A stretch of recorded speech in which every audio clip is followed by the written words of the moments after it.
Evening ஸ்நாக்ஸுக்கு வீட்டில் மைதா மாவு இருந்ததுன்னா இந்த ரெசிபியை ட்ரை பண்ணி பாருங்க. ஒரு 3 எக்கை உடச்சி ஊற்றிக்கலாம். கூடவே பிஞ்ச் அளவுக்கு சால்ட் ஆட் பண்ணிக்கிறேன். கூடவே பேக்கிங் பவுடர் கொஞ்சமாக ஆட் பண்ணிட்டு ஆல்ரெடி அரைச்சி வச்சிருக்கிற ஒயிட் சுகரை வந்து ஒரு 3 டீஸ்பூன் போல நான் ஆட் பண்ணிக்கிறேன். இப்போ இந்த சுகர் கூட எல்லாமே சேர்த்து நல்லா பீட் பண்ணி மிக்ஸ் கொடுத்துக்கலாம். அடுத்தது வந்து இது கூட நம்ம 2 டீஸ்பூன் அளவுக்கு ஆயில் ஆட் பண்ணிக்க போறோம். 1 டீஸ்பூன் அளவுக்கு ஹனி ஆட் பண்ணிக்க போறோம். இப்போ இது எல்லாத்தையும் நல்லா மிக்ஸ் கொடுத்துட்டு இது கூட ஒரு அரை கப் அளவுக்கு பால் வந்து காய்ச்சின பால் காய்ச்சத பால் இதை வேணா ஆட் பண்ணிக்கலாம். நான் வந்து ஒரு அரை கப் ஆட் பண்ணியிருக்கேன்.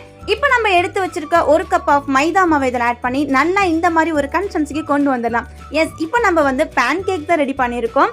பேன் நல்லா ஹீட் பண்ணதுக்கு அப்புறம் ஒரு கரண்டி மாவு எடுத்து இதில் அப்படியே ஊற்றிட்டு 2 பக்கமும் நல்லா கோல்டன் கலர் ப்ரௌனில் வந்ததுக்கு அப்புறமா எடுத்து கொஞ்சம் மேலே ஹனி ஊற்றி சாப்பிட்டு பாருங்க. ரொம்ப டேஸ்ட்டாக இருக்கும். ஈவினிங் டைமுக்கு ஒரு ஃபுல்ஃபில்லான சூப்பரான ஸ்நாக்ஸ் ரெசிபி இது. கண்டிப்பாக உங்கள் வீட்லையும் ட்ரை பண்ணி பாருங்க. இந்த மாதிரி ரெகுலர் வீடியோக்கு மறக்காம சப்ஸ்கிரைப் பண்ணிக்கோங்க. நெக்ஸ்ட் வீடியோவில் பார்க்கலாம்.